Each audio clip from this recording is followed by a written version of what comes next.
இது வியாழக்கிழமை. இன்றைக்கி வந்து தூதுவளை ரசம் தாங்க வைக்க போகிறேன். இந்த கிளைமேட் சேஞ்சுக்கு வீட்டில் எல்லாத்துக்குமே ஒரே சளி இருமலாக இருக்குது.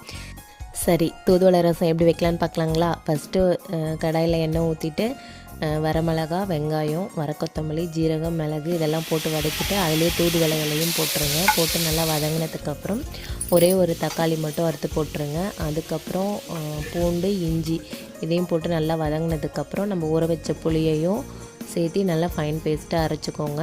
தாளிப்புக்கு வந்து நல்லெண்ணெய் ஊற்றினீங்கன்னா ரொம்ப நல்லது. அதோட சின்ன வெங்காயம், வரமிளகா, கருவேப்பிலை போட்டு தாளிச்சிட்டு நம்ம அரைச்ச பேஸ்ட்டையும் அதில் ஊற்றி கொஞ்சம் கிளறி விட்டு கொதிக்க விடுங்க. தேவையான அளவு தண்ணி ஊற்றி கொதிக்க விட்டு இறக்குனிங்கன்னா தூதுவளை ரசம் ரெடி. இதை வந்து நல்லா சுட சுட சாதத்தோடு சாப்பிட்றப்ப ரொம்ப டேஸ்ட்டாக இருக்கும். இந்த ரசத்துக்கு எந்த சைட் டிஷ்ஷும் தேவையில்லைங்க. இன்றைக்கி ஸ்கூலுக்கும் தூதுவளை ரசம் தான். மதியத்துக்கு சாப்பிட்றதுனால வெறும் ரசத்தில் சாப்பிட முடியாதுன்னு அவங்களுக்கு உருளைக்கிழங்கு பொரியல் மட்டும் செஞ்சு கொடுத்துருந்தேங்க.